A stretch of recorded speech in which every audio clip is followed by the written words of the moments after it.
Con nosotros esta noche está nuestro gran amigo y un gran apoyo a nuestro proyecto, y no solamente a este proyecto, sino desde el principio, el profesor Dejan Mihajlović de Serbia y México. Es catedrático investigador en el Tecnológico de Monterrey en México y profesor visitante de la Universidad de Estado de Río de Janeiro. También, licenciado en Filosofía y Sociología en la Universidad de Novi Sad, así que una persona muy importante para el CIBAM también. Terminó los estudios de máster y doctorado en los estudios latinoamericanos en la Universidad Autónoma de México. También sus campos de investigación son filosofía política, ciencias políticas, geopolítica, sostenibilidad y desarrollo, relaciones internacionales, ética, teoría de globalización y su tema preferido, capitalismo cognitivo. Y esta noche vamos a hablar sobre este tema, nuevas formas de dominación, resistencias y escenarios futuros. Para mí siempre un honor hablar con nuestro amigo, y yo le llamo el profe, y estaba intentando calcular Dejan cuántas veces he moderado las conferencias contigo, y me quedé con el número 8. Así que comenzamos cuando tú mencionaba que pasaron 20 años en México, y este año tú celebraste o has celebrado el 30 años en México. Muy bienvenido. Muchas gracias, Elena. Gracias a todo el equipo que organizó esta cuarta edición de la Escuela de Estudios Latinoamericanos, con un gran entusiasmo y con las grandes expectativas también para que este proyecto se consolide a tal grado a que involucre cada vez más gente de diferentes partes del mundo, que involucre también más instituciones, consiguiendo el apoyo institucional para restablecer algunos vínculos que se han perdido en estos años entre Serbia, la zona de los Balcanes y la región de América Latina y el Caribe, y más que nada promover proyectos de cooperación que permitirían una mayor cercanía entre nuestros países, entre nuestros pueblos y culturas. La verdad, estoy muy contento de formar parte de este proyecto. He podido asistir, desgraciadamente no pude ver todo lo que han hecho hasta el momento, desde que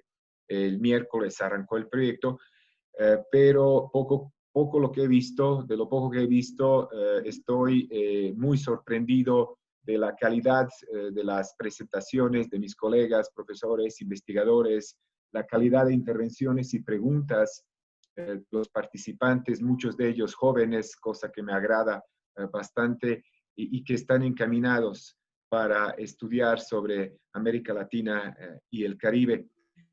Yo no preparé nada en especial para este evento debido a que estoy en un periodo de mi vida donde constantemente estoy cambiando algunos proyectos. Tengo varias líneas de investigación en este momento y hay una cosa que pues me empieza a fastidiar mucho, que se llama Zoom. Me siento un auténtico mártir del Zoom.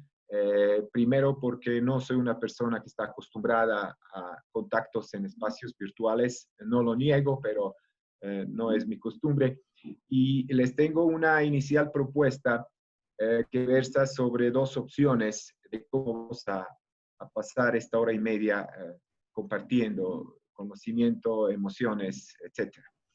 La primera es que yo tenga una exposición lineal, por así decirlo, plana, de unos 40 minutos, entre 40 minutos y una hora, y que después tengamos intervenciones, preguntas, sugerencias, discrepancias.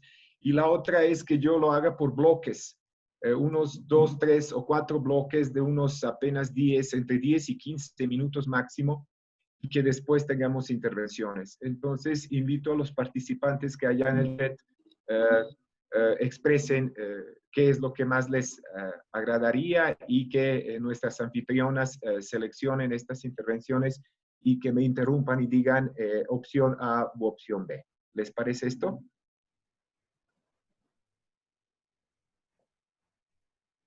Muy bien. Bueno, mi tema tiene que ver con lo que es el concepto mismo del capitalismo cognitivo, un término cacareado muchísimo en últimos 5 o 7 años, y su relación con el mundo actual, pensando en nuevas formas de dominación.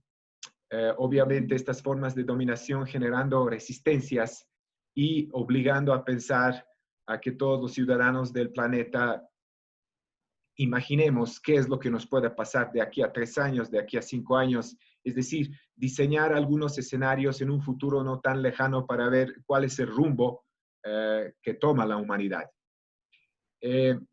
Empezaría presentándoles, y en este momento sí voy a colocar un par de diapositivas precisamente para que tengamos más o menos una visión de dónde partimos y cuál es el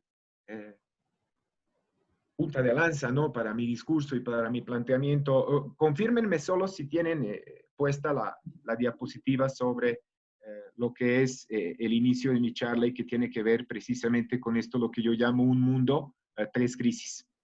¿Sí está? Sí, todo está bien.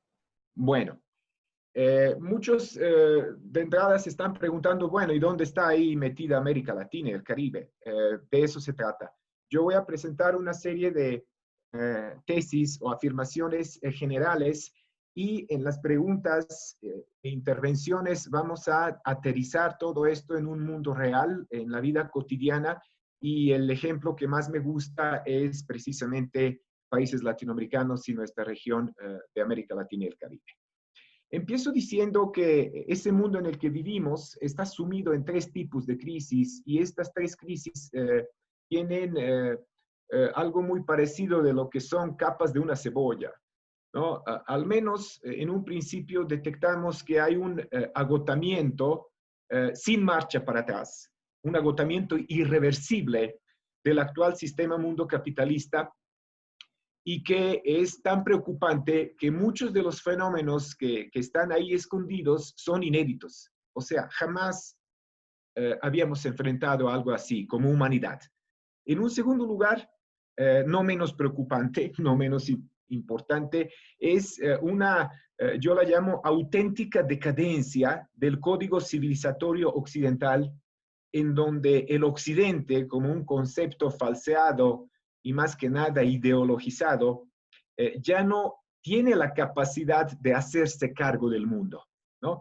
Esa Europa del siglo XV y después su conversión en una especie de fuerza hegemónica que con la expansión de la lógica del capital, la expansión territorial de la lógica del capital, reordena, reconfigura al mundo y pone un esquema jerárquico, no solo de sometimiento y dominación de carácter político y militar, sino también cognitivo, epistemológico.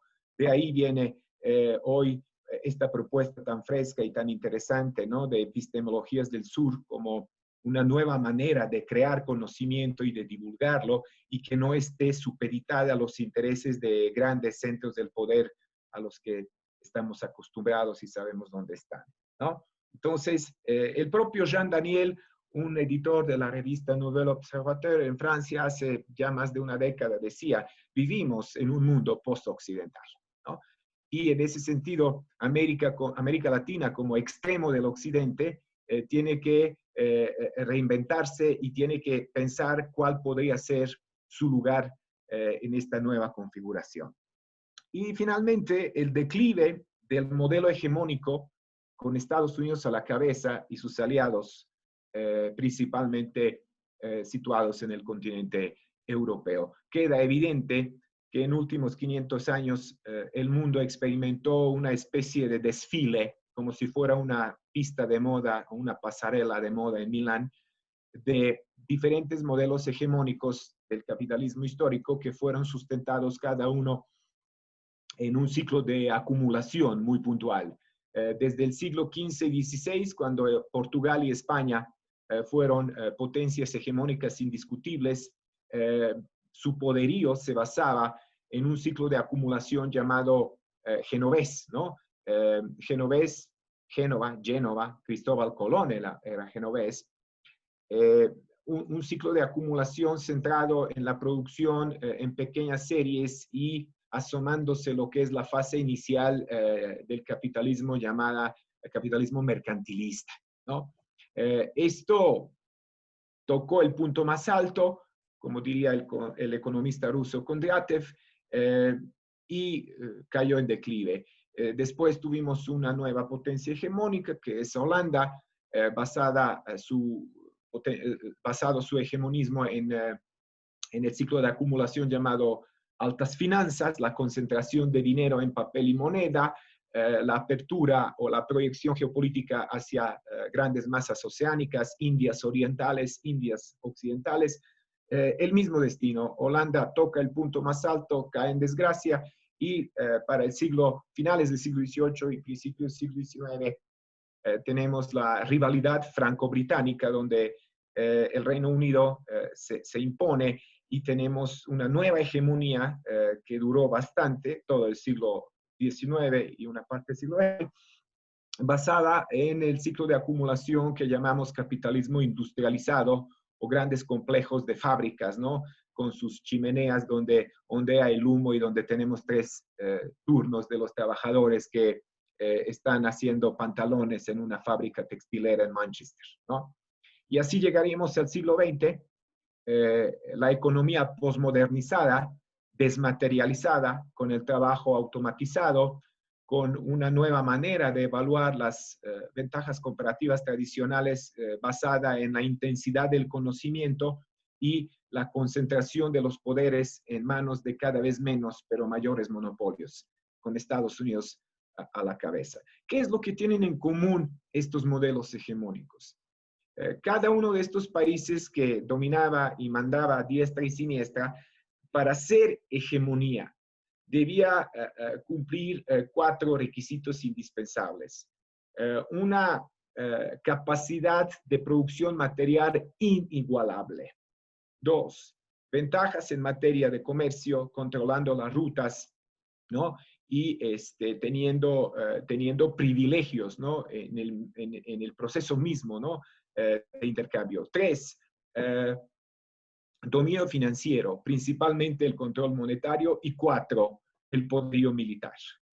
En el momento cuando una hegemonía es desbancada por otra, quiere decir que la hegemonía anterior empezó a fallar en 1, en 2, en 3 o los 4 rubros, ¿no? Hoy en día, Estados Unidos y el declive del modelo hegemónico estadounidense y sus aliados está expuesto precisamente porque ese modelo, con Estados Unidos a la cabeza, no tiene una ventaja indiscutible en materia de comercio, al contrario, tampoco tiene una capacidad inmensa de producción material, y mucho menos tiene una seguridad en los mercados financieros donde el dólar mantiene la misma supremacía que antes. Si es así, ¿qué es lo que les queda? El asunto militar, ¿no? Por eso guerrean, por eso provocan y fabrican conflictos para convertirlos en enfrentamientos bélicos que causan desgracia no solo con respecto a las poblaciones locales, sino también tumbando la supuesta estabilidad económica, comercial, financiera, cultural, si se quiere así. Entonces, este es mi punto de partida, un mundo en 3 crisis, ¿no? Agotamiento irreversible del actual sistema mundo capitalista. Lo voy a explicar porque no sé si aparece la siguiente diapositiva. Cuando hablamos del agotamiento irreversible del actual sistema mundo capitalista, hacemos referencia de que esta crisis, a diferencia de todas las crisis anteriores, es sistémica. ¿Qué quiere decir esto? Está inscrita en toda una serie de elementos sin precedente histórico del propio modo de producción capitalista, y hay una gran novedad aquí. Actualmente este fenómeno consiste en que ahora por primera vez nosotros como humanidad vemos que la crisis del capital tiene un estrecho, un íntimo vínculo con la crisis del sistema capitalista, es decir, de la formación social capitalista de gente, carne y hueso que padece todo esto, ¿no? Y este hecho nos da la posibilidad de observar que los principales efectos de estas crisis que menciono tienen un carácter estructural, es decir, omniabarcante. Estamos enfrentando un Alien, ¿no? Octavo pasajero de Ridley Scott. No se asusten, probablemente habrá un laboratorio que haga una vacuna contra esto también. Entonces, se trata pues de una crisis que es universal. Su influencia no se limita tan solo a una esfera particular, ¿no? Que uno diga, la crisis del mundo es una crisis financiera, ¿no? Hablemos del dinero. ¿Por qué nada más del dinero? Porque para los medios es mucho más sexy hablar de que no hay dinero que pensar que hay desempleo espantoso en todos los rincones del planeta, que la gente pierde la credibilidad en las instituciones democráticas y que tenemos un crecimiento económico del PIB mundial mediocre década tras década, ¿no? Técnicamente, en términos de recursos, fuerzas de producción, la humanidad está para mucho más. La pregunta es, ¿por qué no logramos esto? Dos, más allá de que se trata de un carácter universal, el despliegue el alcance es global. Va todo esto más allá de que la crisis se limite a algunos lugares específicos donde uno diga, en Honduras todo está muy bien y en Nicaragua están hundidos. Al contrario, estamos presenciando una crisis incrustada en todos los rincones de nuestro planeta, ¿no? Y tres, la gente se pregunta, bueno, ¿y cuándo se va esta cosa, no? Cuando yo era joven, escuchaba la palabra crisis constantemente. Los jóvenes de hoy también la escuchan constantemente y probablemente los que ustedes son jóvenes hoy y tendrán hijos, dentro de 20 años, sus hijos seguirán escuchando la palabra crisis. ¿Qué quiere decir esto? En términos de línea del tiempo, en una escala de tiempo, se trata de algo muy extenso, donde la continuidad se impone al carácter cíclico y limitado de las formas de crisis anteriores, tales como las había escrito Marx, diciendo cada 4 o 5 años hay una crisis cíclica, ¿no? En esta ocasión, pensamos en la crisis como en una espiral infinita, ¿no? En ese sentido, cuando ya regreso a esta diapositiva, descrito un poco a qué nos referimos sobre el agotamiento irreversible del actual sistema mundo capitalista, la decadencia de la civilización occidental y el declive del modelo hegemónico estadounidense, podemos estar en algo que a mí me interesa mucho, perdón, porque está bastante, ¿cómo diría yo? Esta diapositiva es más una pintura abstracta de Jason Pollock que algo que alguien que me acompaña puede entender como material de apoyo visual, pero ni modo, me arriesgo. Pues aquí lo que quiero presentarles son las viejas y nuevas formas de una conquista que nos acompaña a lo largo del inicio, el desarrollo y la consolidación de lo que llamamos tentativamente el mundo moderno, ¿no? Si dividimos esto en escala de tiempo, tendremos una modernidad temprana y una modernidad, la de hoy, tardía o incluso coqueteando con lo que algunos denominan modernidad. Por más que hemos avanzado científicamente, tecnológicamente, en materia de pensamiento, desarrollando nuestras artes, nuestros estándares culturales, hay cosas que siguen siendo las mismas de siempre. No sé si se han preguntado o no, ahora con la pandemia, mucha gente invocó, creo que la profesora Teresa también puso un ejemplo, invocando lo que era la peste bubónica de 1347 y que duró prácticamente una década. Me llamó la atención que 700 años después, nosotros hoy, en el sentido de imaginario colectivo y de los arquetipos de Jung como humanidad, ¿no? Experimentamos el mismo miedo, la misma angustia por nuestra vida que la gente hace 700 años. ¿Cuál fue el mensaje que la gente hace 700 años recibió? ponte la mascarilla, lávate las manos y quédate en casa. 700 años después, el mensaje es mismo. Ponte la mascarilla, lávate las manos y quédate en casa. La única diferencia es que nosotros lo hacemos con un iPhone en la mano y viendo chatarra en Netflix. Entonces, eso de progreso, de desarrollo, tiene que asumirse de una manera mucho más crítica de lo que la gente normalmente lo hace, para ver realmente dónde hemos avanzado a tal manera que hoy en día, con esa pandemia, asistimos que Emiratos Árabes Unidos mandó una sonda al Marte y al mismo tiempo lidiamos con una situación muy parecida a la de hace 700 años, aplicando la misma estrategia. No niego que tenemos a nuestro lado grandes aliados, que son estos laboratorios que ahora están peleando quién va a sacar más rápido la vacuna. Pero también llama la atención de que este brutal avance de la ciencia técnica y la tecnología hoy nos genera el mensaje de que aguántense. Para la vacuna todavía falta, ¿no? Aunque Putin ya la sacó, pero en las primeras semanas de la pandemia era muy frecuente escuchar que la vacuna va a aparecer dentro de un año, incluso 18 meses, ¿no?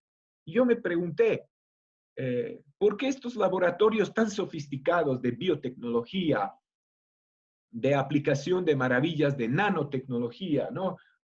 Virusología, epidemiología, o sea, maravilla y media, se tardan una semana en poner el gen de un gorila al gen de un plátano para hacer plátano más resistente a la plaga, y al mismo tiempo necesitan un año para una vacuna de un tipo de virus que ya es conocido, ¿no? 5 o 6 tipos de coronavirus, sabemos de ellos, nada más que este es muy nuevo, muy mutante, muy kafkiano, muy metamorfoseando cada día, y entonces como no sabemos nada de él, ya pasaron 6 meses y parece que sabemos cada vez menos de él, pero sí sabemos cómo enfrentarlo. Mientras más sepamos del virus, más estrategias y consejos hay cómo enfrentarlo. Es muy interesante esto. ¿Por qué saqué este ejemplo a colación? Porque me documenta y viene a colación a lo que voy a plantear ahora, pensando de que vivimos las mismas experiencias de sometimiento, de dominación y de conquistas de hace 500 años. Claro, hay que hacer una digresión y hay que ser muy claros y poner las cosas en su lugar. La modernidad temprana tenía una serie de conquistas que cuando hacemos la tipología vamos a percatarnos que hubo una conquista político-militar, ¿no? Donde las grandes potencias hegemónicas ibéricas se hicieron cargo de ejecutar esta conquista político-militar dentro de un área muy claramente definida como un espacio físico-geográfico. Pero esto no fue suficiente. Después viene una conquista económica. En el Nuevo Mundo se despliega el sistema de encomiendas y los que llegan para usurpar la riqueza de estos espacios nuevos, oh sorpresa, se dan cuenta que estos espacios están habitados. Y entonces hay un nuevo segmento. Más allá de conquistar físicamente la geografía de un mundo ajeno, tienes que someter los cuerpos que ahí están. Y finalmente, la conquista del espíritu, de ella se hizo cargo la Iglesia Católica, y el área donde se desarrolló esta conquista fue la mente de los pueblos originarios, obligados a renunciar a su imaginario simbólico y terminando siendo expulsados de su mundo de la vida, como diría Habermas, su propio Lebenswelt, ¿no? Su destino fue directamente dependiente de la idea de renunciar a lo suyo y aceptar lo ajeno como la única posibilidad de sobrevivir. Bueno, esto ya pasó, dirán ustedes. Esto está arrojado allá en el cementerio de una historia muerta, ¿Será? Yo veo una réplica muy fina, sutil y astuta de esto hoy en día. Hoy, el tipo de la conquista en un sentido político-militar no es protagonizada por reyes de España y Portugal de antaño, sino hay un nuevo sujeto que es el Estado global militarizado. Voy a ser muy enfático más adelante sobre esto. Y esto se nos vende no solo como tendencias globalizadoras que permiten que cualquiera suba a un avión, siempre y cuando tenga dinero para comprar el boleto, claro está, sino que tenemos una especie de globalización de la guerra. ¿En qué sentido? La guerra no es ninguna novedad, y mucho menos es un invento del capitalismo. La guerra es anterior al capitalismo, pero pasa algo muy interesante con la guerra como una forma de destrucción masiva y propagación de violencia por todos lados. El capitalismo convierte la violencia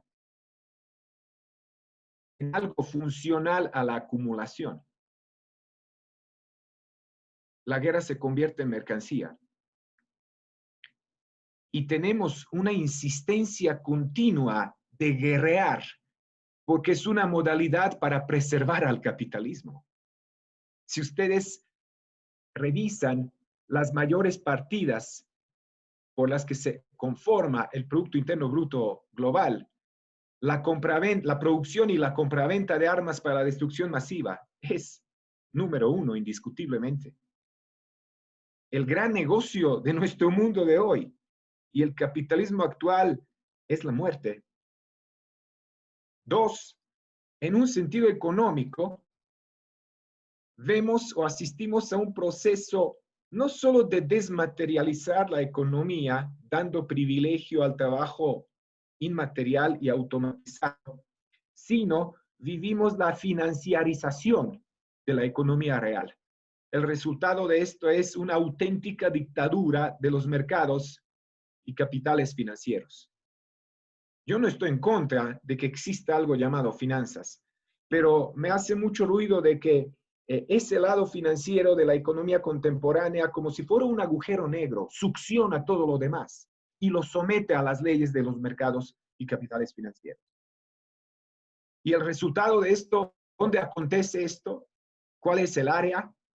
Se globaliza la explotación, la exclusión, la marginación, la discriminación y la desigualdad.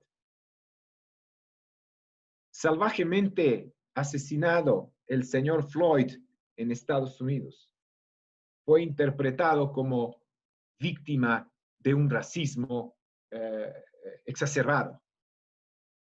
El problema en Estados Unidos no es el racismo en sí.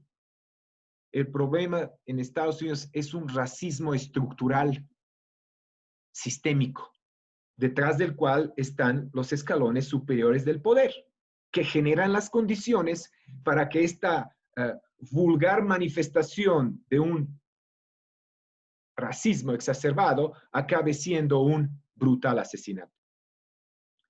Y tres, hoy espiritualmente la conquista funciona mediante precisamente ni más ni menos sino el capitalismo cognitivo de las tecnologías digitales, pero no solo de ellas, y donde el área en el que todo esto acontece es precisamente ahí donde reducen nuestras cabezas, ¿no? Y donde usurpan nuestras mentes. Cuando pienso en esto, veo que prácticamente en últimos 500 años, la historia del mundo, y con eso la historia de América Latina, porque aquí tengo que abrir un paréntesis. Cuando hablamos del inicio de la modernidad, ¿no? De esa ruptura entre lo precapitalista y lo que viene después, es inconcebible llegar a sacar una conclusión sensata sobre el inicio de la modernidad y todo lo que ella prometió sin hacer referencia a la conquista y a lo que en un futuro será América Latina. Entonces, América Latina como región del mundo es la parte constitutiva, no solo de la modernidad como un proyecto histórico, sino del capitalismo desde sus inicios a la fecha, ¿no? ¿Cambió la diapositiva? ¿Sí? Sí, sí. Sí, sí. Ok, les agradezco. Entonces, antes de que abramos el espacio para las primeras intervenciones, preguntas, dudas o discrepancias, entonces el resultado de todo esto es que nosotros hoy tenemos que tener muy en claro que hay o hubo históricamente tres tipos de capitalismos y tres tipos de sociedades. Ojo, aquí no hay un empalme absoluto, ¿no? ¿Qué quiero decir? Que debemos distinguir entre un capitalismo mercantil de los siglos XVI o XVII, un capitalismo industrial la segunda mitad del siglo XVIII y todo el siglo XIX y una buena parte del siglo XX, y finalmente el capitalismo cognitivo, el de hoy. ¿En qué consiste el capitalismo cognitivo? O tercer capitalismo. Básicamente se trata de una forma de actuar de la lógica del capital y de la formación social capitalista completamente sumida en lo que es el conocimiento y la información. Si el motor principal de acumulación durante el capitalismo mercantil era el comercio, y el motor principal durante la época del capitalismo industrial era la producción masiva para los bienes de consumo, ¿no? El sistema de fábricas y la industria, hoy el principal motor para la acumulación es la producción y divulgación del conocimiento. Esto obviamente tiene que ver con la proliferación del trabajo precario y con la financiarización de la economía real, ¿no? No vamos a descuidar estos elementos. Y, por otro lado, podemos discernir claramente que en últimos siglos nuestro mundo pasó de sociedades de soberanía, ¿no? Cuando se derrumba el periodo de monarquías absolutistas y entra por la puerta grande al escenario de la filosofía política moderna, el Estado republicano, el súbdito se va, llega el ciudadano, los autoritarismos se van, llegan las democracias, una sociedad amorfa, idílica, rural de los siglos anteriores es sustituida por la vida el estilo de vida urbano y la forma de organización social que llamamos sociedad civil, ¿no? Entonces, estas sociedades de antaño que funcionaban con base en la idea de la soberanía, donde el poder político reside incluso para el Estado republicano en el pueblo o en una parte de él, serán poco a poco relegadas y llegaremos a vivir en una especie de sociedades de disciplina, tal y como las describió Michel Foucault, para acabar en lo que experimentamos hoy en día, en las sociedades de control.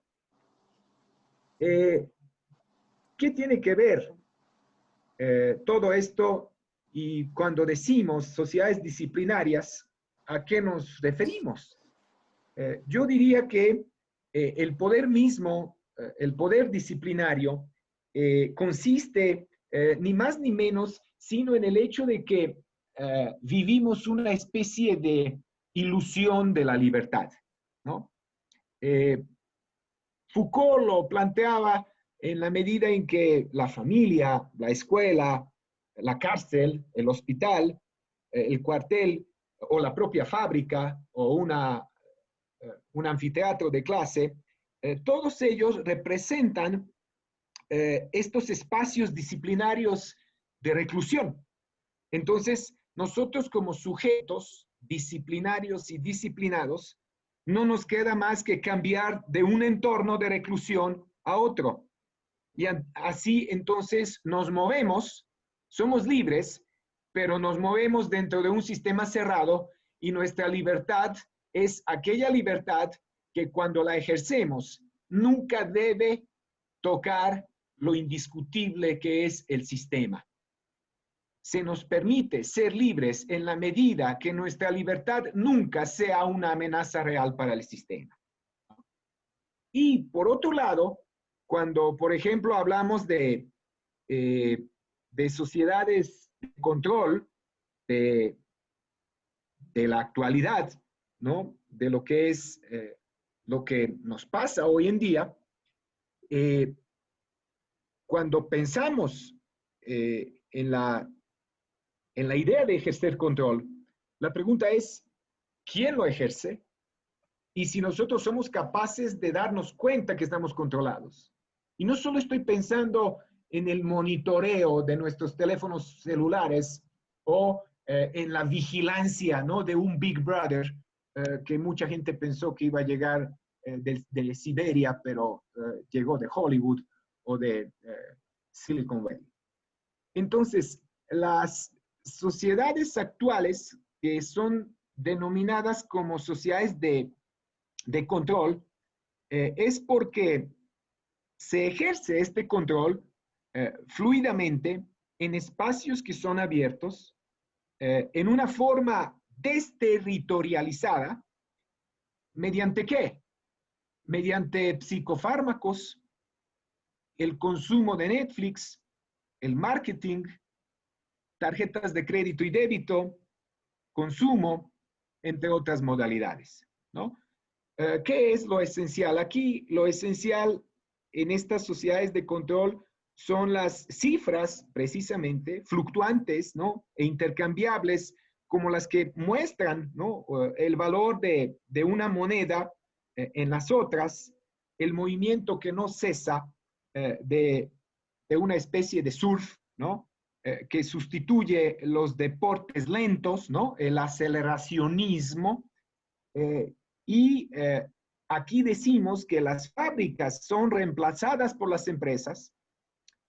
El productor disciplinado del siglo XX es sustituido por el consumidor controlado o vigilado del siglo XXI, ¿no? Las máquinas simples son reemplazadas por sistemas de cómputo y sofisticados mecanismos de dispositivos digitales, y en ese sentido, vaya, todos estamos sumidos, ¿no?, en una situación de control, observación, vigilancia y disciplinados con una especie de individuos completamente desactivados de su propio ser, obsesionados o preocupados en seguir su propia vida con los principios que vienen desde afuera, no desde dentro. Sigo y con esto termino para que tengamos una interacción. No sé qué hice aquí, se me fue la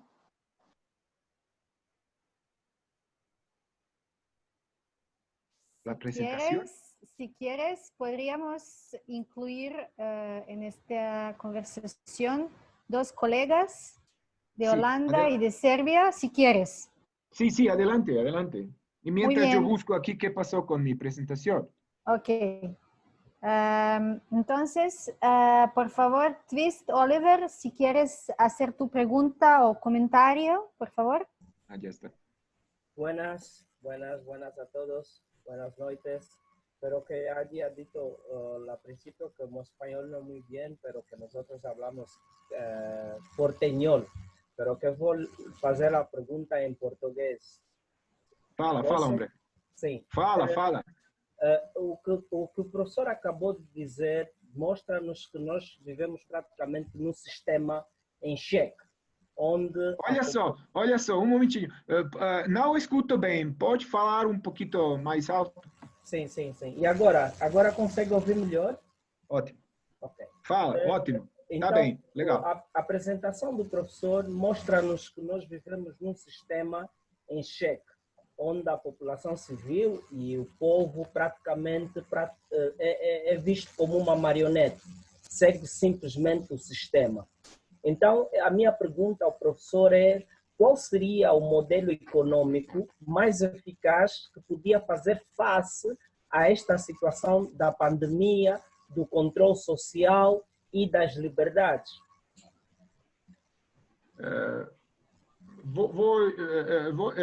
Voy a seguir hablando en español, ¿puede ser? ¿No tienes ningún problema? No Okay. tiene ningún problema. Ok. Bueno, tu pregunta para mi gusto tiene que ver, cuando hablamos de modelos, hay que ser muy cuidadosos. Aquí hay un gran tema que es el tema tan explotado y llevado al extremo del absurdo en términos de discusiones donde hay gente que lo apoya y sigue insistiendo que esto tarde o temprano va a funcionar, o los críticos que no tienen ninguna duda que esto ha sido un auténtico y uno de los más grandes fracasos de la economía moderna. Me estoy refiriendo al neoliberalismo, Oliver. Me gustaría aquí especificar claramente que cuando hacemos puntualmente una referencia al neoliberalismo, normalmente pensamos en una doctrina, ¿no? ¿Qué es lo que hace? Aboga por la ausencia de controles en los mercados.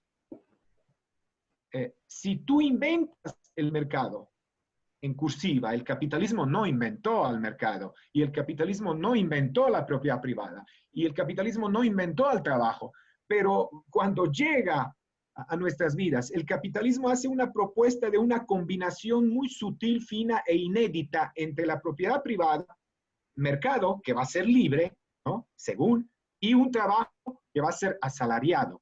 Entonces, cuando entendemos al neoliberalismo como una doctrina que aboga por la ausencia de controles en los mercados, ¿qué se nos dice ahí, Oliver? Nos dice que la ruta óptima hacia prosperidad en nuestras vidas pasa porque nosotros como los individuos persigamos nuestro propio interés y que el mercado es la única vía de expresión de ese interés propio, que no hay más vías. Ese es el tema, ¿no? No es tanto el tema, vaya, vamos a anular todos los modelos hasta ahora existentes y vamos a sacar de la manga un modelo nuevo, viable, ¿no? Históricamente viable. ¿Por qué lo digo? Porque nos dice también el neoliberalismo que el Estado debe ser mínimo. ¿Ustedes creen que el señor Floyd salvajemente asesinado fue asesinado por un Estado mínimo? Por favor. ¿No? Entonces, ese Estado mínimo reducido a las brigadas antidisturbios y a la policía secreta, que la especulación financiera es un fenómeno positivo, que la desigualdad es un fenómeno natural y muy bueno, y que en su estado natural la humanidad no es más que una suma mecánica de individuos despiadados que compiten ferozmente entre sí. Esto es sentencia a morirnos todos, ¿no? Entonces, aquí lo que yo quiero enfatizar es no anular los modelos económicos actualmente existentes porque no han dado resultados que nosotros esperábamos. No es aplicar la misma estrategia que los bolcheviques o los líderes del socialismo realmente existente que creían tontamente que atacar al capitalismo desde afuera e inmediatamente va a acabar con él. Esta estrategia fracasó y no de casualidad. Mi idea, Oliver, es atacar el capitalismo desde adentro por una serie de mediaciones que, como diría Louis Althusser, operan como overdeterminations, ¿no? Sobredeterminaciones, porque forman parte de la lógica del capital y forman parte de la formación social capitalista. Intensificar estas mediaciones, llevarlas al extremo, debilita la lógica y le obliga a acoplarse a los intereses de la gente. Y ahí viene el tema ecológico que más adelante vamos a tocar, ¿no? ¿Por qué hoy tenemos a Greta Thunberg? Donde mucha gente la alaba y otra gente se mofa de ella. Es el retrato vivo del estado actual del sistema mundo capitalista en materia ecológica. Al menos, ecológicamente, el actual sistema mundo capitalista es totalmente inviable. Totalmente inviable. Entonces, todo aquello que es racional para la economía es irracional para la ecología. Nosotros necesitamos un modelo económico que no solo siga las leyes de la economía, como si la economía, Oliver, hubiera sido algo aparte de la condición humana. ¿Recuerdan las idiotas declaraciones de los estadistas a diestra y siniestra en la época del inicio de la pandemia? Tenemos en México una palabra muy coloquial, ¿no? Decían pendejadas. Literalmente, discursos pendejos. ¿Saben por qué? Porque más o menos decían, todo el mundo decía lo mismo. ¿Qué vamos a hacer? Tenemos que elegir entre cuidar nuestra economía, sacrificando las vidas de las personas, u ocupándonos de las vidas de las personas en detrimento de la economía. Incluso algunos autores ahora muy leídos se tragaron esa idiotez. Yuval Noah Harari, el propio Byung-Chul Han y el mismo Zizek plantearon ideas de que, wow, ¿no? Esto es un nuevo 11 de septiembre. El mundo no va a ser el mismo, ¿no? El mundo antes del COVID-19 y el mundo después del COVID-19, patrañas. Esta epidemia pasará y el mundo será el mismísimo de siempre con un problema más. Replantear la estrategia de proteger la salud pública, bla, bla, bla, bla. Entonces, si nosotros construimos o seguimos construyendo modelos económicos completamente alejados de las necesidades de las personas, seguirá pasando lo mismo. Voy a dar un ejemplo. Hay una estrategia para cuidar al planeta ahora, enfrentar al calentamiento global, el cambio climático, acidificación oceánica, el ciclo de nitrógeno, el uso del suelo, el agua dulce, recicla, no tires chicle al piso, ¿no? Empieza por tu propia casa, por tu propio patio, no te preocupes tanto por la selva de Amazonas, ¿no? Y todo esto es seductor, es tentativo, y la gente dice, wow, tiene sentido, pero nadie y nada pone en tela de juicio los sistemas de producción que nos han traído donde estamos ahora. O sea, ¿cómo puede revertir el cambio climático si no alteras las relaciones del poder dentro de la economía y dentro de las sociedades actuales? Por eso yo digo, un poco, se los digo con el corazón en la mano, a veces me mofo de las feministas que no son socialistas. Me mofo de los ecologistas que no son socialistas. Y me mofo de LGBTQ que no son socialistas. Porque todas estas políticas identitarias son posibles y viables siempre y cuando detrás de ellas hay una lucha de clases. Y la lucha de clases es una lucha anticapitalista. No porque el capitalismo es bueno o es malo, y mucho menos porque simplemente en cursiva es. Y que el mensaje es que tú no gastes tu propio tiempo para luchar como Don Quijote contra algo que te va a poner o someter siempre en tu condición de perdedor. En última instancia, cuando hace unos 15 años Freddy Jameson y después Zizek lo repetía hasta cansancio, ¿qué nos pasó en nuestra estructura mental como humanidad que no nos cuesta imaginar el fin del mundo, pero nos cuesta imaginar el fin del capitalismo? Qué jodida es esta mentalidad colectiva de la humanidad que vemos a Bruce Willis en Armageddon, ¿no?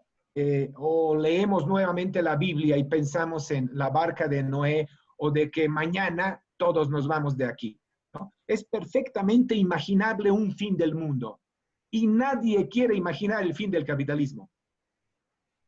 Al retro, Satanás, ¿no?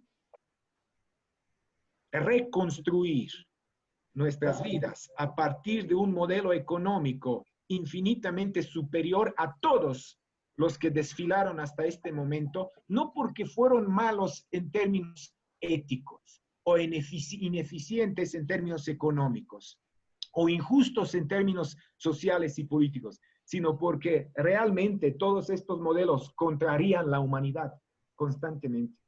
Y es por eso que hoy tenemos lo absurdo de los conspirólogos, ¿no? Que dicen que Bill Gates ya abandonó a Microsoft y ya es un experto en vacunas y en pandemias, ¿no? Y la idea es que los satanistas tienen su propósito de reducir drásticamente la población mundial a unos escasos 500 millones, donde todos van a tener un yate.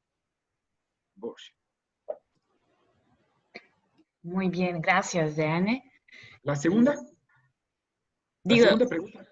Sí, la segunda pregunta, nuestra compañera Dana Josipovic quería también comentar algo. Por favor. Bueno, buenas noches a todos. Buenas noches, profesor. Yo quería preguntarle algo acerca de atacar capitalismo por dentro. Me interesa tu opinión de la posición del sistema educativo en el proceso de desarrollo de capitalismo intelectual en el tiempo del neoliberalismo, porque para poder reaccionar en todo eso de que estamos hablando, es muy importante saber notar esos fenómenos. Pero desafortunadamente nuestro sistema de educación no tiene ese interés. El lugar más importante lo ocupa la cantidad y no la calidad de conocimiento. ¿Qué podemos hacer? ¿Cómo podemos reaccionar? Sí, me parece fantástica tu intervención porque pone en el meollo del asunto un punto que pues es la piedra angular de la existencia misma de la humanidad, que es nuestra necesidad de desarrollarnos y de superarnos como personas por medio de algo que los griegos en la antigüedad llamaron paideia, ¿no? Y que hoy erróneamente nosotros traducimos con la palabra educación, ¿no? Pero es la expresión que más se aproxima a lo que los griegos llamaron paideia. Voy por partes. Para contestarte más puntualmente, mi idea es que el actual neoliberalismo no solo es ausencia de controles del mercado, hay algo más. Hay un totalitarismo neoliberal. Totalitarismo. No hay gulag, no hay campos de concentración, no hay represión. Totalitaria es una sociedad que tiende a la indivisión social mediante una determinación objetiva del poder o mediante determinación del poder objetivo, ¿no? Entonces, la originalidad de ese muy fino totalitarismo neoliberal, en él, la división o la indivisión, perdón, social se realiza bajo una presión muy específica. ¿De qué? Del mercado competitivo. Entendiendo que el mercado competitivo es un modelo objetivo, social y total, mucho más extenso que un mecanismo económico del pasado. ¿Por qué te lo estoy diciendo? Porque los estudiantes de hoy no estudian, coleccionan puntos. Hoy tenemos una situación muy interesante. Yo la denomino o la manejo con un esquema que llamo la cuadratura del círculo, donde realmente todos los sistemas actuales en los países latinoamericanos, sistemas políticos y económicos, que desde mediados de los 80 del año pasado, cuando entró oficialmente esta larga noche neoliberal, aunque la fecha del inicio tajante formal fue el golpe de Estado contra Allende en Chile, el 11 de septiembre de 73, pero digamos, desde los 80s y hasta la llegada de Hugo Chávez al poder en Venezuela, América Latina y el Caribe pasan un proceso muy largo, tedioso y doloroso de neoliberalización, en donde este neoliberalismo se nos vende como un fenómeno acompañante de la transición a la democracia. Muy curioso, ¿no? El fenómeno de la transición a la democracia y la incrustación del neoliberalismo en la vida de los latinoamericanos se dan paralelamente, y todo esto resulta un esquema que para mí sigue en boga en mi país natal, también Serbia. ¿Qué tienes? La cuadratura del círculo implica que primero hay un secuestro de la democracia. La democracia liberal es aquella que te dice, ven acá, deposita tu voto en las urnas y esfúmate por los siguientes 4 años o 6 años. La democracia secuestrada por las élites políticas y económicas en turno, completamente apartadas de la realidad y del pueblo. Esa élite política en turno que sigue y sigue y sigue, su permanencia es posible siempre y cuando enfrente de ellos tienes una especie de oligarquía postmoderna, los dueños del dinero, y están coludidos. Esa élite económica y financiera que se traslada en autos blindados, en helicópteros y que no sabe ni siquiera cuánto cuesta un litro de leche.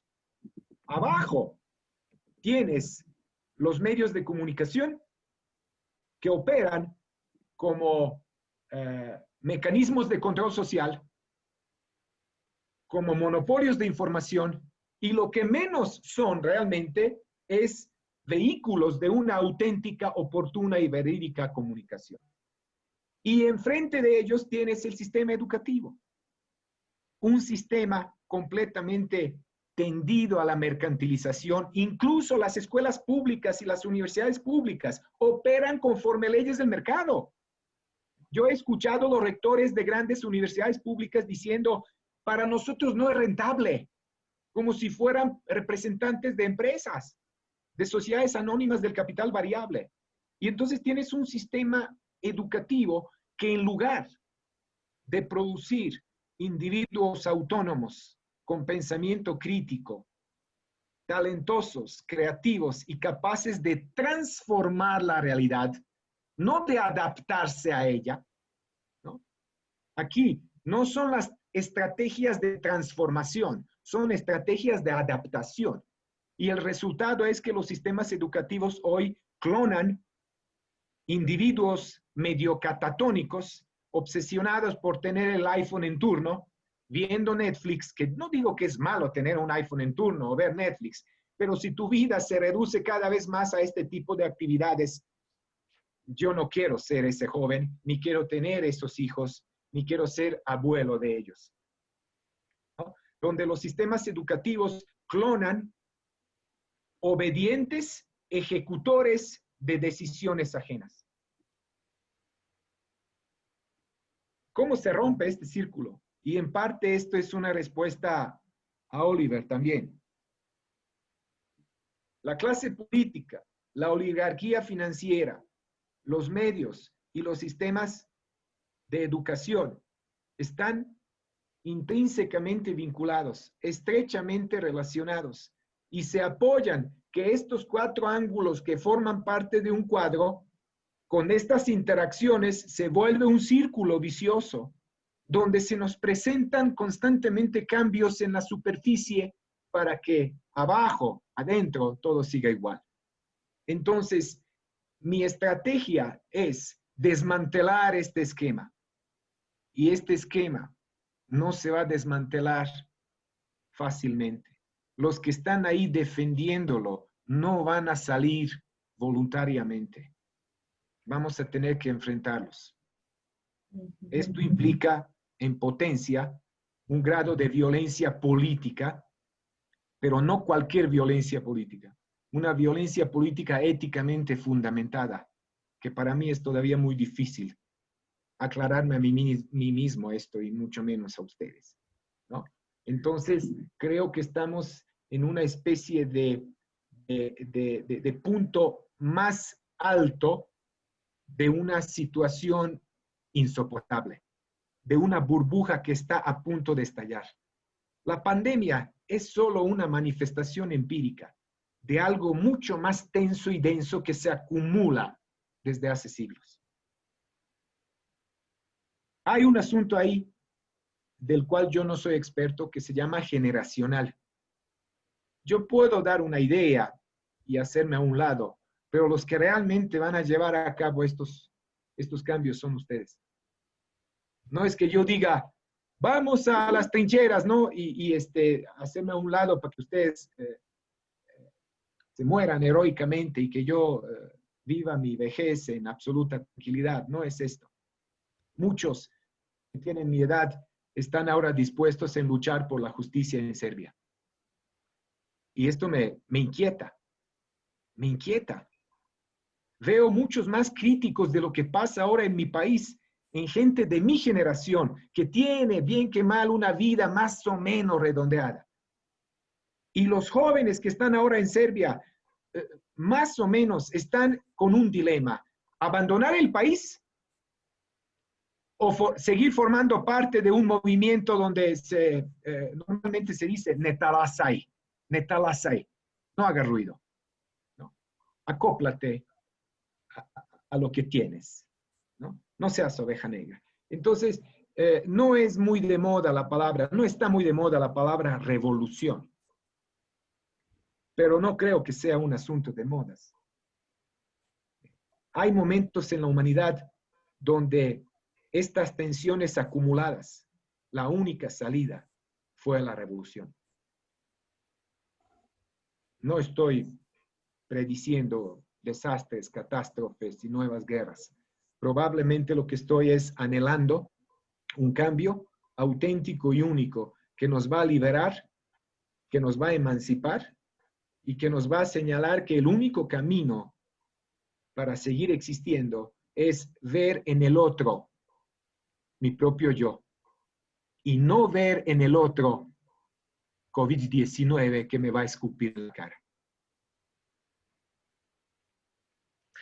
Gracias, muchas gracias. Gracias, Dani. Dime qué prefieres, que sigamos con nuestro bloque o que sigamos con las preguntas, porque hay muchísimas. Sí, entonces aquí el protagonista no soy yo, son ustedes, son los participantes, adelante, ¿no? Yo solo estoy aquí para hacer ruido. Vale, entonces, si estás de acuerdo, podemos seguir con las preguntas porque hay gente que está muy interesada. Sí, por supuesto. Perfecto. He visto que Nicola Curuga quiere preguntarte algo personalmente, así que Nicola, si quieres, puedes. Hola, profesor. Hola a todos y todas. Yo tengo una pregunta y un poco de observación sobre el futuro y sobre soluciones, cómo podríamos romper ese círculo de que el profesor habla. Y me parece que un pensamiento de utopías puede ser una solución para el mundo que podemos imaginar diferente de ese mundo. Y también yo soy interesante que el profesor piense sobre las comunidades como los zapatistas, si ellos reaccionan en COVID y cómo ellos combaten con esa enfermedad en esos días. Gracias. De nada, te contesto de manera telegráfica para que tengamos muchas más intervenciones. La utopía es una idea subversiva desde su nacimiento, ¿no? Incluso antes de que acontece la palabra escrita, Tomás Moro, 1519-20, creo, allá en Londres, cuando edita y publica su libro con el título La Utopía, ya teníamos una especie de propagación del virus utópico, ¿no? Virus utópico, desde Dionisio, un dios griego envuelto en su delirio místico a través de toda la época del helenismo, la Edad Media, y llegando a Tommaso Campanella, Città di Sol, Francis Bacon, la Nueva Atlántida, socialistas utópicos del siglo XVIII y XIX, y así poco a poco llegas a Stalker de Andrei Tarkovsky y de Guerra de las Galaxias de Lucas y Spielberg, ¿no? Pensando en Orwell, pensando en Eugenio Zamyatin. Es decir, aquí la utopía es al menos tres cosas. La utopía como una palabra utilizada en el discurso cotidiano, ¿no? De un carácter peyorativo, donde la utopía simplemente significa algo imposible, ¿no? O utopos, dirían los griegos, no lugar. O como diría Quevedo, no hay tal lugar, para decirlo de la manera más bonita. Entonces, eso es una manera. Dos, la utopía es también un género literario, y nos lo mostró Julio Verne, ¿no? Donde lo que antes era imposible, hoy forma parte de nuestra realidad. La pregunta es, ¿cómo llegamos a eso? Y finalmente, el nivel que más me interesa a mí, me intriga, es el nivel epistémico dentro de la utopía. En 1650, nadie me garantiza que en Nueva España no había gente que anhelaba la independencia. Sin embargo, la independencia empezó en México en 1810. Probablemente todas estas ideas, sueños, anhelos, chifladuras de una época, a través del conocimiento puesto en acción, se convierten en un hecho real. De ahí que cada utopía realizada implica la formación de un nuevo sueño o un nuevo anillo que rodea al planeta Saturno, ¿no? Constantemente, con esta metáfora de que la utopía es algo que forma parte de mi ser, pero es inalcanzable. Es como la sombra que tenemos, ¿no? Probablemente de niño tus tías te decían, a ver si eres tan fregón, salta por encima de tu sombra. Y ahí vas tú como canguro saltando y te das cuenta que algo tan cercano a ti te es inalcanzable. Forma parte de tu ser, pero está fuera de ti, está fuera de tus posibilidades. Y dices, nunca lo voy a lograr. Pero fíjate, estos saltitos de canguro nunca te permitieron estar en un solo lugar. Brincas, saltas, avanzas. Caminas hacia el horizonte, no logras llegar. El horizonte se te va, pero tú nunca te estancas, siempre vas y siempre avanzas.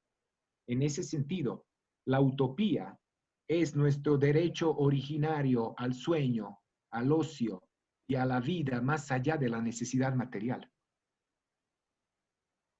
Tenemos que reaprender de las utopías y tenemos que enseñarnos a nosotros mismos una cosa muy importante: la esperanza. La esperanza, en toda la extensión de la palabra, no religiosa, no menosprecio esto. La esperanza de otra manera, ¿no? Y EZLN, el zapatismo, fue una manera de recuperar una esperanza del zapatismo tradicional de 1910, donde el sector rural y los campesinos mexicanos indígenas, no me gusta mucho la palabra, pero la pongo en cursiva, dijeron, esto lo que se convirtió el lema del movimiento: ya basta, con un signo de admiración. Tenemos un zapatista en Serbia de nombre Sasha Radulović, que tiene un movimiento que también dice dosta je bilo, que se dice ya basta, nada más que Sasha no tiene ninguna mascarilla, es un poquito más blanco que un chontal, un tojolobal o un tzeltal de Chiapas, y está encaminando su movimiento hacia una cosa que no tiene nada que ver con una lucha por la justicia social, sino tiene que ver por la distribución, el reparto de la riqueza entre las élites políticas de mi país, ¿no? El zapatismo contribuyó mucho a volver a concientizar amplios sectores de la población marginada en México y en América Latina. Tuvo mucho pegue mediático también, el subcomandante Marcos, etcétera, pero creo que también mostró lo delicado que es un gran dilema planteado por John Holloway. ¿Cómo cambiar al mundo sin tomar el poder? ¿Podemos cambiar el mundo sin tomar el poder? Esa frase de los zapatistas, mandar obedeciendo, me parece una naranja mecánica. pero al mismo tiempo me parece deshonesto desde la perspectiva ética luchar por una transformación profunda de una sociedad en particular como es mexicana, sin aspirar a ocupar los escalones superiores del poder. El actual gobierno de México, con López Obrador al mando, es el retrato vivo de esto. López Obrador fue y sigue siendo un presidente muy querido y muy votado, pero ponerlo en la presidencia no nos garantiza que él gobierna al país. La gran diferencia entre movimientos y partidos políticos de izquierda y otros de la derecha y conservadores es que cuando izquierda llega al poder, no gobierna sola. Hoy en día, López Obrador no solo tiene que enfrentar los problemas que heredó de los periodos anteriores, tiene que enfrentar a los medios que se le van encima todos los días, tiene que enfrentar a los dueños del gran capital que constantemente le joden y le increpan cosas, tiene que enfrentar sectores militares, diplomáticos, intelectuales, ¿no? Que perdieron sus privilegios de antaño. No basta que solo votemos por el progresismo que va a ganar un proceso electoral. Aún en el poder, sus márgenes de maniobra son muy limitados. Acaba de ventilar la prensa mexicana ahora nuevos escándalos de los politicuchos de los sexenios anteriores que cometieron delitos por los que tienen que estar en la cárcel. El presidente no los puede meter en la cárcel. En la cárcel los va a meter el Poder Judicial. Y el Poder Judicial está en manos de estos que son acusados de haber cometido los delitos. Oh, qué sorpresa, hay que estudiar a Charles Montesquieu otra vez. Poder legislativo, poder ejecutivo y poder judicial.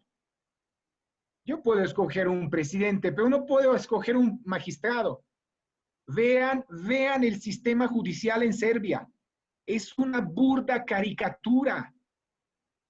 En Serbia hay graves delitos que son punibles y el trato que se les da son affairs, son escándalos de la prensa. Escándalos.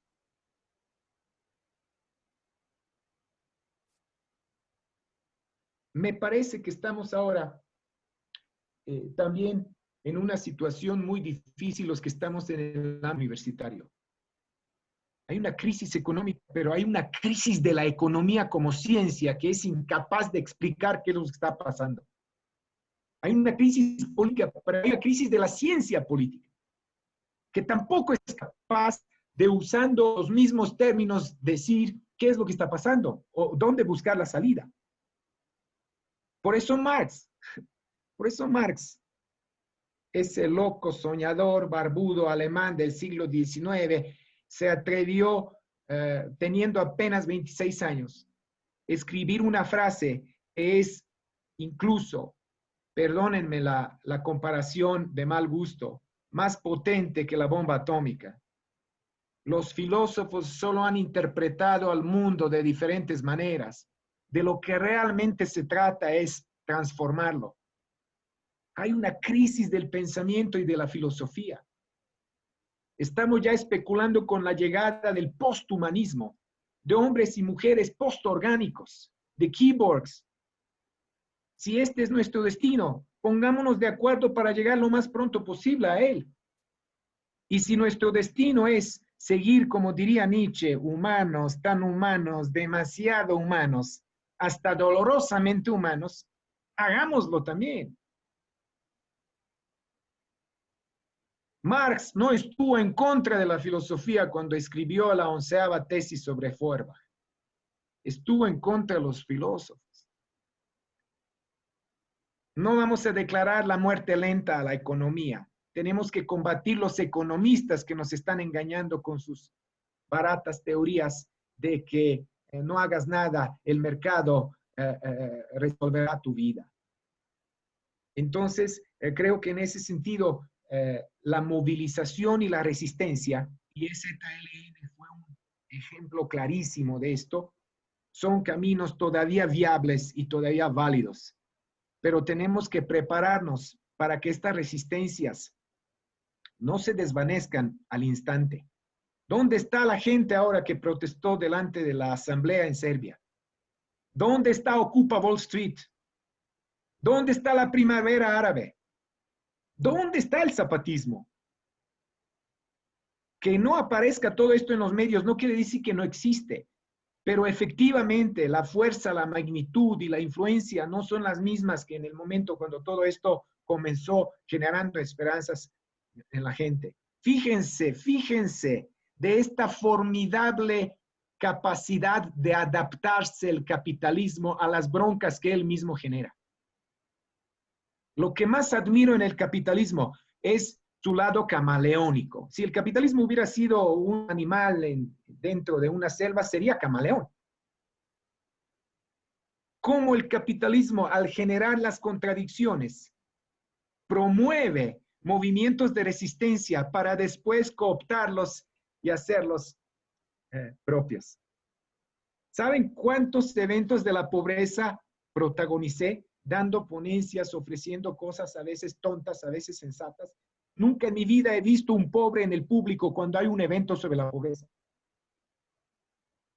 Son los no pobres los que discuten y resuelven tema de la pobreza. El pobre no está ahí porque está ocupado en vivir su propia pobreza. No tiene tiempo para asistir a un evento donde se le va a explicar por qué es pobre. El capitalismo genera la pobreza, pero la convierte en una mercancía muy cotizada para vivir de ella. El capitalismo genera resistencia, pero la convierte en otra mercancía muy cotizada para vivir de ella, y así sucesivamente. Todas las soluciones que hemos buscado hasta el momento son las soluciones dentro del sistema. Ninguna pisó un suelo fuera del sistema. Incluso en el tema de las culturas o subculturas, ¿quién pudo imaginar que entre 12 y 15 de agosto de 1969, en Woodstock, se van a congregar 300,000 personas jóvenes para escuchar las bandas más populares en aquella época? La pregunta para mí, desde la perspectiva de hoy, ¿quién suministró tantas dosis de LSD? Y medio siglo después se descubrió que fue CIA que suministraba dosis de LSD para que la gente ya deje de pensar en la guerra de Vietnam, se inyecte y escuche a Jefferson Airplane. Y si no se pudo hacer esto, pues 3 o 4 años después vamos a marginar a Jefferson Airplane, vamos a ver si Hendrix murió envenenado con un vino de mala calidad, si Jim Morrison tuvo un ataque cardíaco en una tina. Olvídense de todo esto, dedíquense a escuchar a John Travolta y Saturday Night Fever. Vayan al disco, brinquen, suden, no piensen en el capitalismo. Y después, obviamente, hubo una respuesta en Londres con Sex Pistols y Johnny Rotten, God Save the Queen, ¿no? Mofándose de la Casa Real, burlándose de un fascismo oculto. ¿Y qué pasó? Un par de años después tenemos a Madonna cantando La Isla Bonita y así sucesivamente, ¿no? Apenas hay un chispazo de un movimiento, sea político, económico, cultural, artístico, cuestiona al sistema amenazándolo, viene la contrarrespuesta. Tenemos que sumar los esfuerzos y armar algo que va a resistir a cualquier contestación del sistema. Aquí me excedí sin razón, pero bueno, por lo menos dije lo que pienso. Siguiente. Vale, gracias. Pues tenemos aquí un comentario en realidad. Dice, pero existe una idea de trascendencia del placer individual contextual, del placer colectivo y de la proyección a futuro. Efectivamente, puedes pensar en esa utopía, pero entonces creo que el conflicto es que no vemos nuestra realidad como el resultado de utopías y personas que vivieron en el pasado. Creemos que nuestra realidad es la satisfacción actual de todos los deseos. Y claro, felicitación por el debate. Sí. Regreso al neoliberalismo, cosa que no he dicho. El neoliberalismo sí es la fase actual del capitalismo, pero en constante mutación. ¿Por qué? Porque en este momento el neoliberalismo convierte al trabajador en empresario. Un trabajador que ya no es explotado por un manager, un trabajador que se explota a sí mismo en su propia empresa. La uberización del mundo. Hoy todos compartimos la ilusión de ser proyectos libres de nosotros mismos, con capacidad de autoproducirnos sin ningún límite. Pero en realidad no somos más que mentes programadas para ejercer un autocontrol generalizado. ¿Y esto qué tiene que ver? Es un ataque a la idea del goce, del placer, que maneja la intervención que acabamos de escuchar. Aquí entra Lacan, entra una parte de psicoanálisis, pero no lo quiero llevar por ahí. La conversación que tuvimos con Franco Bifo Berardi partió de esta idea de que tal vez estamos ante una tarea de la cual nunca imaginamos o imaginábamos que íbamos a llegar a ella. Erotizar nuestra vida. Recuperar nuestro interés por lo erótico de la vida. No estoy hablando de pechos desnudos de una mujer de una revista barata. Estoy hablando del eros de la antigüedad. Eros como amor a la vida. Amar la vida. Puede ser una respuesta a las actuales propuestas de necroeconomía o necropolítica. No estoy muy seguro, no estoy metido y no tengo tanto conocimiento e información, pero me parece que la insistencia de un auténtico goce al cual debemos llegar en algún momento en nuestra vida, solo es un complemento de este proceso continuo de realizarnos como seres humanos desde una perspectiva material, ¿no? Porque seguimos comiendo para poder sobrevivir o durmiendo para poder trabajar, pero al mismo tiempo buscar y encontrar estos placeres que nos brinden la satisfacción, pero que no sea fugaz, que nos brinde una satisfacción que sedimente en nuestra mente la sensación de que estamos siempre desarrollándonos en nuestras facetas de roles sociales como padres de familia o jefes en la empresa o algo así, pero también desarrollándonos como personas, ¿no? Y que de repente, pues, a estas horas antes de morir, uno diga, chin, voy a citar a Pablo de Neruda, confieso, he vivido. O simplemente valió la pena.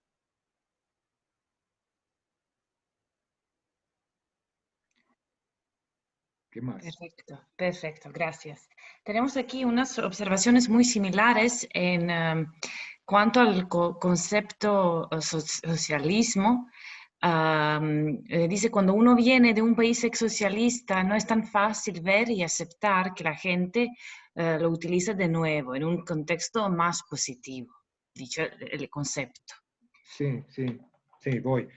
Esto es importante. Esto tiene que ver más que nada con una profunda carga teórica que tenemos que revisar. Ahí, para empezar, el socialismo no fue una extraña anomalía procedente de Júpiter.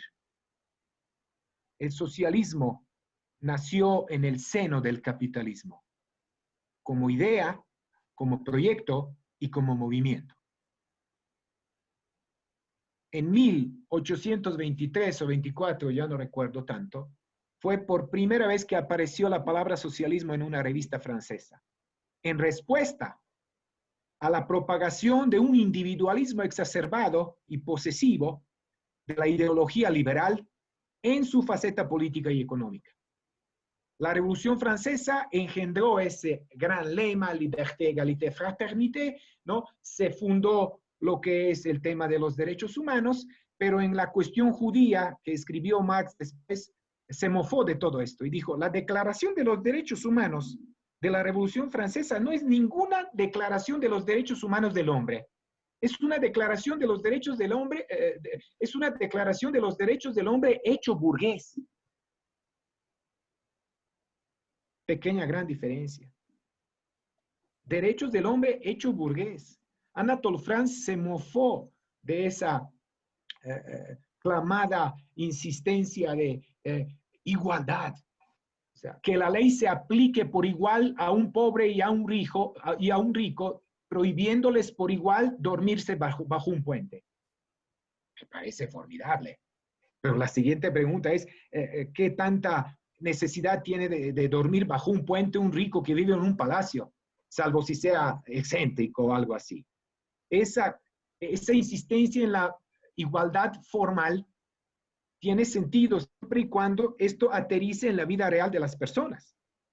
Castoriadis solía decir, todas aquellas libertades que no vienen acompañadas por una opción real para ejercerlas, son un regalo del diablo. El liberalismo fue y sigue siendo la farsa política, económica, social y cultural.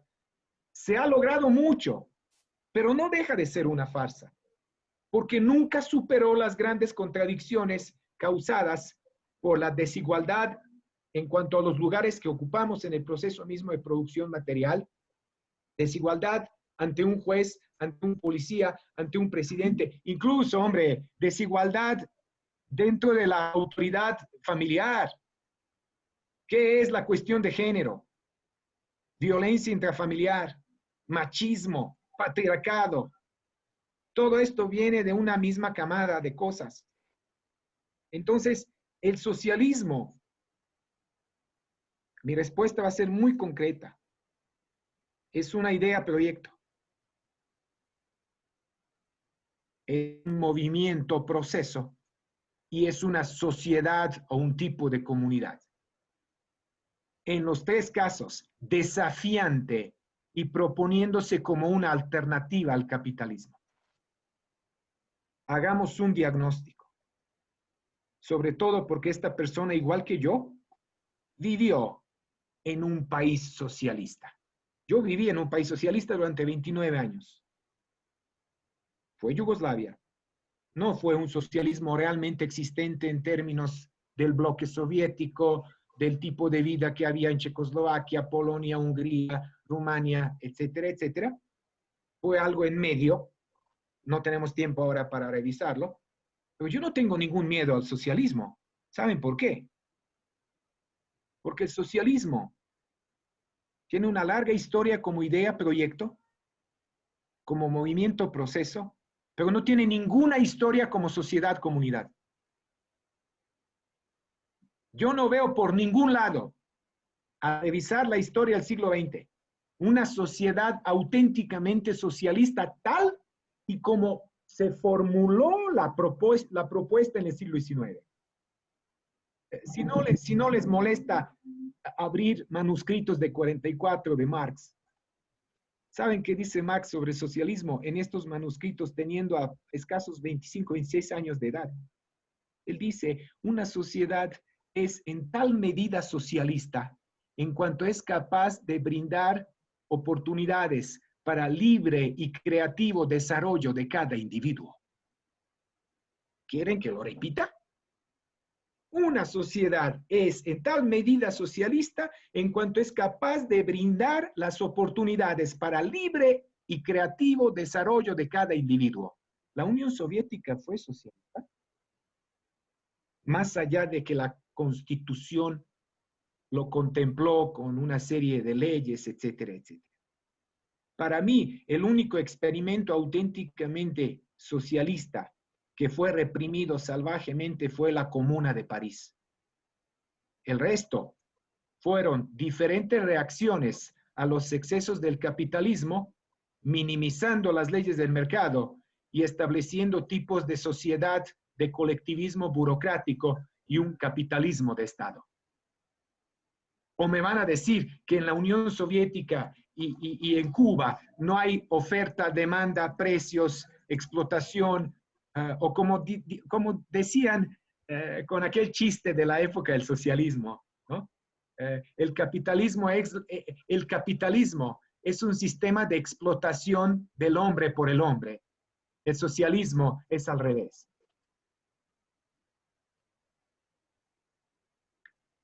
Hoy la pregunta no es repetir los errores del pasado. La pregunta es, ¿qué es caramba el socialismo? Número 1. ¿Para qué el socialismo? Número 2. ¿Y cómo lograrlo? Número 3. Hay algunos avances, pero también hay fallas tremendas. La tasa de mortalidad infantil es infinitamente inferior en Cuba que en suburbios de Washington. Si yo soy un bebé que está en vientre de mi mamá y está a punto de conocer al mundo y me pasan el dato de que hay mayor probabilidad de que me muera estando en Washington que en La Habana, yo escojo nacer en Cuba. Pero si tengo 18 años y quiero pasearme por un shopping mall, quiero estar en Miami. ¿No les llamó la atención de que la gente alabó los sistemas sanitarios y de salud pública en los países ex-socialistas? Porque tenían un sistema heredado de aquel entonces de protección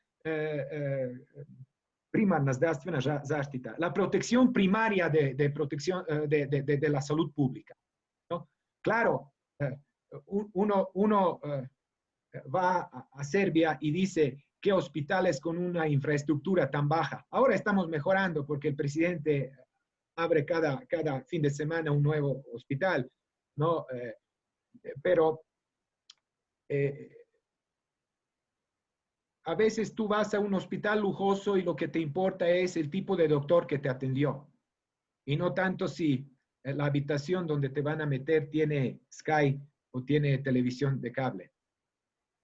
¿Qué quiero decir? Yo comprobé en mi propia carne y hueso que es posible tener un sistema educativo gratuito y un sistema de protección de salud gratuita. Pero eso no basta.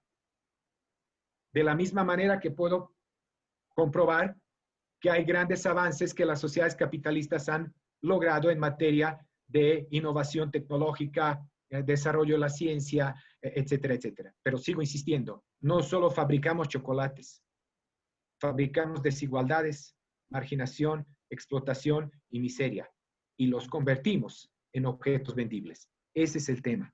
Yo no hablaría hoy de socialismo si el capitalismo hubiera sido igual en todas partes como lo es en Copenhague.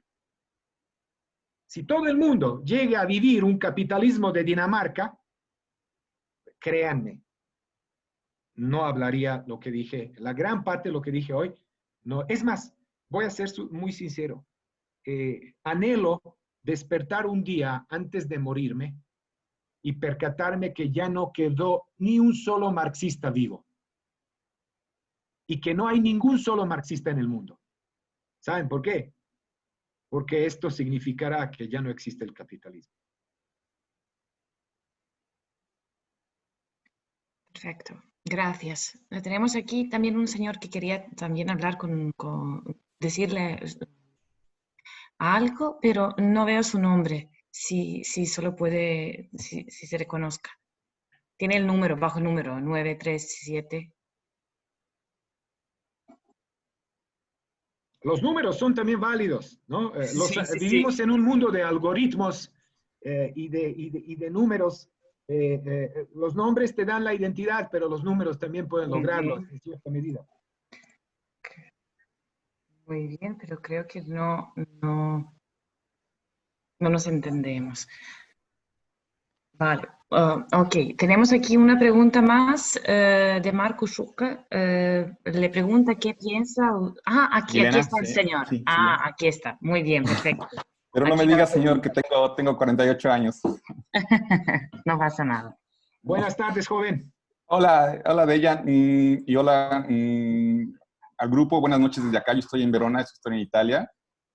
Y es un gusto saludarle, profesor, y a las moderadoras y al resto del grupo, que creo son más de 100 personas. Soy mexicano, yo estoy residiendo por acá desde hace 22 años, profesor. Créame que tengo la piel chinita. Tengo un nudo en la garganta por la pasión que ahorita usted mencionó. En el chat puse una pequeña reseña de mi intervención a la que me permití mandarle. Y nada, estaba escuchando creo que compaginaríamos muy bien su punto de vista y el mío, ¿no? Con el modelo económico que se implantó en México, con el modelo económico depravador, que eso significó. Y solo para el grupo de los estudiantes, y seguramente usted lo sabrá también, o más o mejor que yo, ¿no? Con el discurso siempre de los muchachos de los 43, de la normal rural de Ayotzinapa, hasta antes del sexenio que usted mencionó del presidente López Obrador, que en este momento está ejerciendo, el modelo neoliberal que se llegó a decir tanto el secretario de Educación, el secretario sería el ministro. Nosotros tenemos un sistema presidencialista, pero se llevan a cabo por secretarías, serían los ministerios. En México se llegaba a decir que los estudiantes de las normales rurales, en este caso la de Ayotzinapa, donde está enclavada en el estado suroriental de Guerrero, en México, solo servían para quienes terminaran sus estudios, les sirvieran como mozos para ir a recoger las maletas de todos los turistas que llegaban a los grandes hoteles y a las grandes cadenas, consorcios españoles, europeos, italianos, canadienses, alemanes que están allá instalados. Entonces, ya desde ese punto de vista, ya dejaba ver la visión de cuál era el objetivo del neoliberalismo, ¿no? Y podríamos pasar aquí el resto de la noche para todos los chicos y para los moderadores. Y le repito, es un orgullo para mí que yo estoy participando en esta magnífica idea y manifestación que llevaron a cabo, ¿no?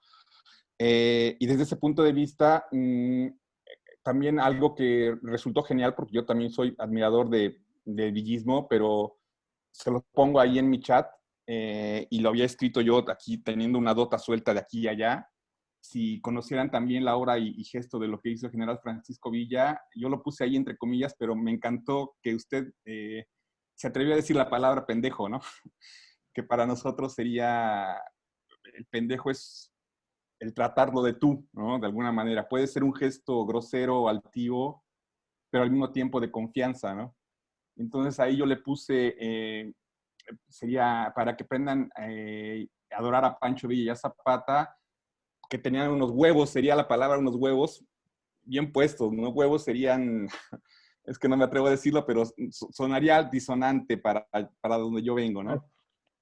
Claro. Y nada, el gesto más importante que resultó desde que llegó, entre otras cosas, a lo que usted mencionó perfectamente, veo que está detallado al detalle, está informado al detalle de lo que está ocurriendo en México, de lo que está sucediendo. Uno de los gestos más importantes para abatir la pobreza y la desigualdad es que la pirámide que se había construido del modelo neoliberal, que empezaba de arriba hacia abajo y permeaba, ahora el modelo que se está intentando llevar a cabo, cuánto le va a costar eso al presidente, cuánto le va a costar eso a la sociedad mexicana adaptarse y recibirlo, y sobre todo llevarlo a cabo, que la pirámide efectivamente por primera vez se está viendo que empieza desde abajo, construirse ladrillo por ladrillo hacia arriba. Entonces, eso es algo que, lejos de motivar la alegría y la confianza en el pueblo, obviamente el grupo empresarial que quedó fuera y que quedó a un lado, es el primero que está poniendo el grito en el cielo, ¿no? Estoy utilizando términos muy mexicanos y a lo mejor quien está estudiando latinoamericano, quien está estudiando en el grupo el caló mexicano, como se dice, a lo mejor no me va a entender. Pero el director del Fondo de Cultura Económica, que es la mayor casa editorial de distribución de libros en América Latina, parte de Europa, llega a España, llega a Italia, es Paco Ignacio Taibo. Un escritor muy famoso, no sé si lo tengan presentes, no sé si lo conozcan en la escuela, pero me encantaría, yo tengo un trato directo con él y bueno, estoy tratando de llevar gestiones para con él. Y nada, si usted lee mi chat, profesor, y al resto lo voy a leer con mucho gusto. Ahí está. Solo quería hacer, ya para terminar, que sí me gustaría que a través de la escuela se latinoamericanizara el estudio de las revoluciones mexicanas. Si ustedes conocen a Allende, sí. Falta ahí conocer a Bolívar, falta conocer a Artigas, y cuánto de esto puede llevar a cabo para abatir la frontera de la cultura, que creo yo es la columna vertical de la información y del conocimiento. Le agradezco, Sí. profesor, le agradezco a la escuela, a las moderadoras, muchas gracias. Y bueno, aquí tiene un mexicano por acá también cerquita en Europa. No, qué bueno que estás aquí integrado y podemos seguir cooperando. Solo quiero hacer muy puntualmente 4 observaciones telegráficas de lo que has dicho. La primera, la Revolución Mexicana, no nos podemos olvidar nunca, es la primera gran revolución del siglo XX.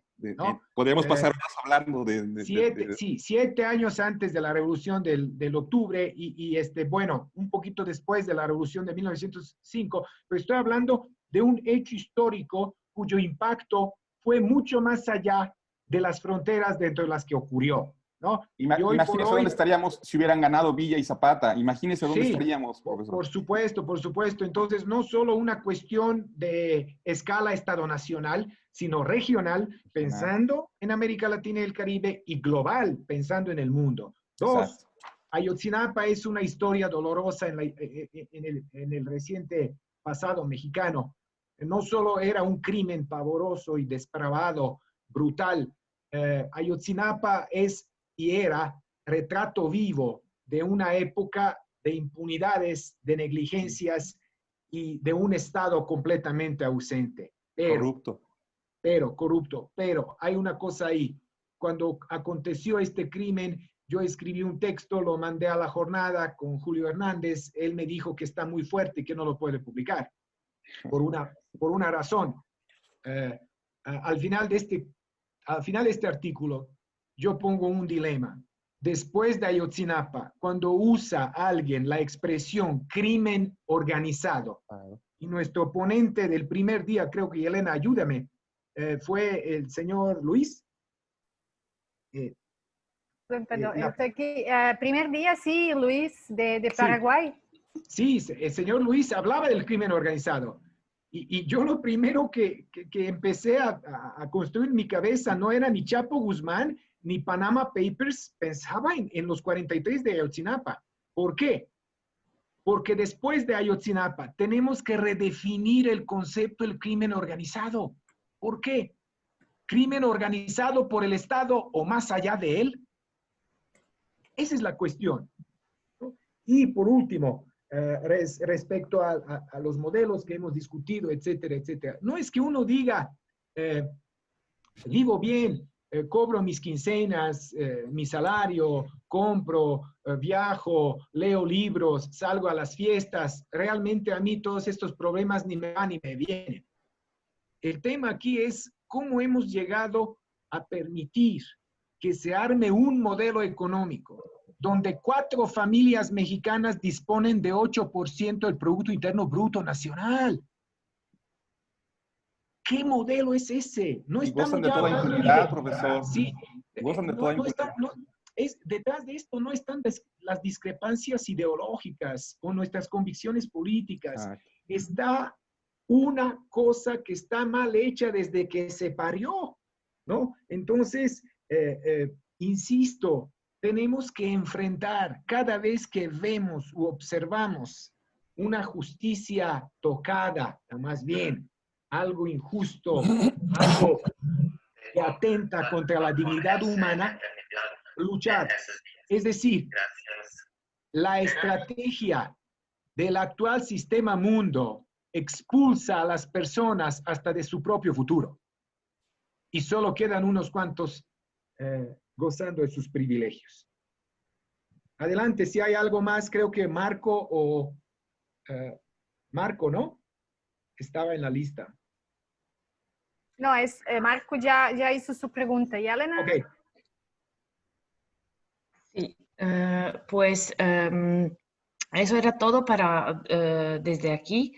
Así que quería darle las gracias por esa conversación estupenda y creo que todos los participantes han disfrutado muchísimo. Aquí solo una pregunta. Muchísimos de ellos preguntan por su correo o Twitter o algo, si le puede dar un tipo de contacto. Sí, lamentablemente yo estoy ahora sumido en una especie de autoaislamiento por cuestiones ideológicas. Estoy trabajando el tema de derecho a estar desconectado, ¿no? La desconexión digital también es una cosa viable que uno puede dosificar en su vida. Mi única manera de comunicarme con la gente es el correo electrónico. No tengo Twitter, no tengo Facebook. Vaya, siempre he dicho, tengo una vida que vivir, bueno, fuera que yo tenga todo esto. Entonces, todos aquellos que quieren tener un contacto conmigo en términos de intercambiar ideas o un diálogo, la recomendación para un autor, un libro o algo así, pueden escribirme. Voy a poner aquí en el chat mi correo electrónico, si me permiten, de una vez, ¿no? To everyone.